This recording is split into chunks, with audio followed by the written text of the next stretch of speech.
Delhiite only by the way, क्योंकि मैं यहाँ पे बहुत ज़्यादा रही हूँ अपने स्ट्रगल के दिनों में। मुंबई जाने से पहले मैं दिल्ली में बहुत ज़्यादा रही हूँ कि यहाँ के चप्पे चप्पे से वाकिफ़ हूँ और हमेशा ही सच डिलाइट टू कम हियर। और जहाँ तक आपने कहा कि मौका मिला है, अपॉर्चुनिटी मिली है, I want to thank my director Reji भाई, जिन्होंने ये फिल्म बनाने की सोची, इतना बड़ा ये इन्होंने प्रोजेक्ट लिया, इतना बड़ा चैलेंज लिया और बहुत सारे लोगों ने इनको ये भी कहा कि अरे पहली फिल्म में कंगना के साथ काम करोगे, क्योंकि ऑफ कोर्स मेरा तो नाम बदनाम करके रखा हुआ है सबने। तो फिर भी इन्होंने he didn't give up on me, फिर भी इन्होंने कहा ये फिल्म तो मैं सिर्फ कंगना के साथ बनाऊंगा। For first timer it was a very big call. ये किरदार बहुत ही अलग है मेरे लिए भी। हमेशा मैं यही कोशिश करता हूँ कि जो भी किरदार मैं निभाऊं उसमें कुछ अलग करने को मिले। I am glad this one came along. और हाँ, मैंने अलग विलन के रोल्स किए हैं, मगर मेरे ख्याल से इस टाइप का विलन कभी आपने हमारे पर्दे पर देखा? Absolutely not. No. क्योंकि रेजी बहुत ही क्लियर थे कि उनको किस तरह का बहुत ही स्टाइलाइज्ड, ब्रूटल, मीन, इविल, जिसमें कोई फीलिंग्स ना हो, या हॉट नहीं, he didn't want hot. I know it's not as hot as him or her, but you can always say What is just joking. मेरे लिए धाकड़ बड़ी ही खास फिल्म है और ख़ास तौर पे इसलिए कि कई बार आपको एक कंप्लीट पैकेज मिलता है फिल्म का, और ये बिल्कुल ही अलग तरह का रोल है, नेगेटिव है और खासा मीन है, और मुझे इनके साथ बहुत सारे क्रेजी मीन स्ट्रीक्स करने को मिले, which was really fun and some amazing scenes. I think I'll always remember the rest of my life. Something really beautiful. So I'm really thankful to Rezi for having chosen me for this one. It's so nice to be, when you're cast against your type. And I think that was really wonderful, and I must say you have a great vision. And I'm so glad I have the most fantabulous co-stars with me, Kangana, Arjun. I've had a blast shooting with them. And yes, I think I look back and have a broad smile. That's it. क्योंकि मुझे already sword fight के time पे, मणिकर्णिका के time पे असली sword से मैंने जब फाइट किया था तो मुझे काफ़ी इंजरी हो गई थी, तो I wanted to use fake guns. लेकिन ये जो हमारे डायरेक्टर बहुत ही ज़िद्दी हैं और बहुत ही हेड स्ट्रॉन्ग है, और इनको जो जिद आ जाती है वो करके ही रहते हैं, तो उनकी मर्जी थी और ऑब्वियसली हमने फिर रियल वेपन्स यूज़ किए। एंड जहाँ तक मेरी ट्रेनिंग का सवाल है, मेरे खुद के एक्शन मास्टर हैं जो मुझे काफ़ी छोटी उम्र में 16-17 साल की उम्र में पहली बार मिले थे, सूर्य नारायण जी। उनके साथ में मैं उस वक्त से प्रैक्टिस कर रही हूँ, लेकिन ऐसा कोई रोल ही नहीं आया। क्रिश के बाद मणिकर्णिका आई, फिर उसके बाद मैंने फिर उनके साथ ट्रेनिंग शुरू की। हॉलीवुड से क्रू बुलाया था रेजी सर ने एंड मेरी प्रोड्यूसर्स ने, एंड कोरिया से क्रू आया था, तो सबने मिलकर, ये हर एक की बहुत ज़्यादा मेहनत है, किसी एक इंसान को नहीं आप बोल सकते।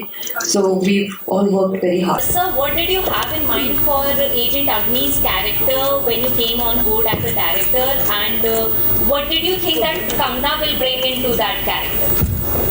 Actually, I wrote the story with two other guys, so this was always inside my head.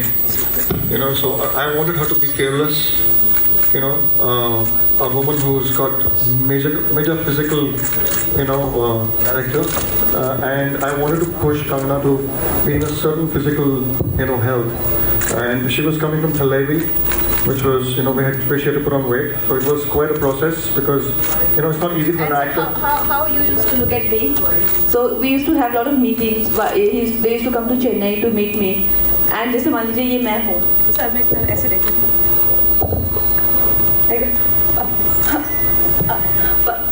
but you lose this ना, just wait, you lose, I will lose this. So he used to be looking at me like this, but ये मतलब करोगे ना like that. He used to be looking at me with wide eyes, और मुझे लगता था कि मैं बोलती तो हूँ कि मैं कर लूँगी, लेकिन क्या मैं कर पाऊँगी, तो मुझे भी काफ़ी आशंका होती थी इनका चेहरा देख के। Well, the reason why I chose a film of this genre is I want to give back to the industry. I want to inspire young children, filmmakers, and who best than these people to, bring forward my vision. So I'm very, very happy with the results. Please go on the 20th of May and see this film. Kangana, Arjun, Divya, आप तीनों trailer में बहुत आकर्षक लग रहे हैं और आप अलग से भी हम काम देखते हैं तो तीनों का काम बहुत ही बेहतरीन है। कंगना, मेरा सवाल आपसे है, आपका डायलॉग है कि जिस्म से रूह अलग करना मेरा बिजनेस है। आप महाराष्ट्र से लेकर के कश्मीर तक सबका रूह जो है वो पहले अलग करती रही है और ऐसे ही भारत से अगर हिंदी को निकाल दिया जाए तो वो भी रूह निकालने समान है। कॉन्ट्रोवर्सी अभी चल पड़ी है हिंदी फिल्म इंडस्ट्री में, फिल्म इंडस्ट्री में। सुदीप इच्छा जो है कन्नड़ मूवी स्टार, उन्होंने कहा है कि Hindi is no more national language. Ajay Devgan का कुछ और ठीक है क्योंकि you have been a vocal voice सारे इश्यूज पे। तो आप क्या सोचते हैं इस पे? इसके साथ ही महेश बाबू जो साउथ फिल्म स्टार है, उन्होंने भी कल कहा, परसों कहा ये बॉलीवुड उनको अफोर्ड नहीं कर सकता। तो इन दोनों इश्यूज पे करना आप क्या सोचते हैं? बॉलीवुड उनको अफोर्ड नहीं कर सकता, दिस आई अग्री, क्योंकि I know for a fact बहुत सारे फिल्म मेकर्स उनको फिल्म्स ऑफर करते हैं और उन्होंने, उनकी जनरेशन ने single handedly Telugu film industry को, they have made it the number 1 film industry in India. तो अब उनको बॉलीवुड डेफिनेटली अफोर्ड नहीं कर सकता और इसमें कोई, मुझे नहीं लगता छोटी छोटी बातों पे क्यों कंट्रोवर्सी होनी चाहिए। We only have lots to learn from them. और जहाँ तक भाषाओं की बात है, मैंने इस पे बहुत ज़्यादा विस्तार में बात की है पहले और मैं यही कहना चाहूँगी to bring it all into culmination कि हम इस देश में सारी भाषाएं हैं और सभी भाषाओं की अहमियत है और कोई भी भाषा किसी से छोटी या बड़ी नहीं है। तो this should not Daryl into another controversy. ये फिल्म जो है वो 100% ओरिजिनल है, कहीं से भी इसकी स्टोरी या कॉपीराइट या कोई रीमेक नहीं है किसी चीज़ की। और जो मेरे डायरेक्टर हैं उन्होंने इस फिल्म पे खुद फ्रॉम स्क्रैच इसको डेवलप किया है एंड ये खुद बहुत ही कामयाब एड फिल्म मेकर हैं, must be the one of the best in the country. और तो ये बहुत ही इनका जो पूरा विजन है और जिस तरह से ये फिल्म बनाना चाहते थे, इस पे उन्होंने फ्रॉम स्क्रैच मेहनत की है और आप लोग भी देख सकते हैं कि इनका विजन बहुत ओरिजिनल है।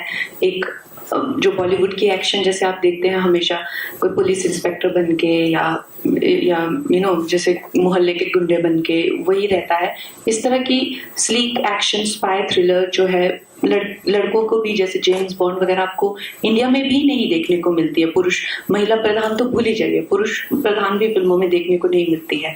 तो एक इनका ये बहुत ही अपना, ये इन्होंने संघर्ष करके यहाँ तक पहुँच के खुद अपने दम पे बनाई है एंड बहुत ही डिजर्विंग है और बहुत ही कामयाब फिल्म बनाई है। और अब आई थिंक ऑडियंस भी ये देख सकती है कि किस तरह का प्रोडक्ट हमने बनाया है। अर्जुन सर, इनफैक्ट मैं ये ऐड करना चाहूंगा इसी बात पे, अभी रेजी और मेरी बात भी हो रही थी, कंगना भी नहीं जानती है इसके बारे में, लेकिन उन्हें अभी अभी फोन भी आया था जो एक्शन डायरेक्टर्स हैं जिन्होंने हमारे साथ काम किया है इस फिल्म पर। रेजी आप कहना चाहेंगे? आपको एक फोन आया था, क्या कह रहे थे? वो कह रहे थे कि इतनी अच्छी एक्शन लग रही है कि वो उनके जो एक्शन अवार्ड्स होते हैं हॉलीवुड में, they wanted to enter this film into that.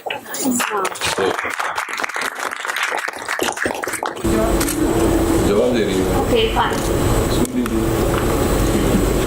नहीं, मुझे लगता है कि ये जो हम डिफ्रेंशिएट करने लग गए हैं कि ये औरत प्रधान है या महिला प्रधान है, इसका मतलब हम उसे वाकई अलग मानते हैं।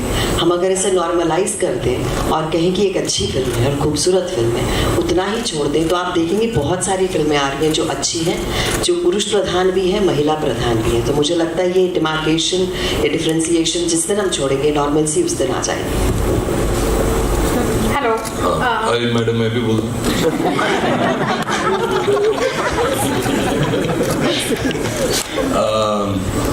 आपका क्वेश्चन बिल्कुल सही है।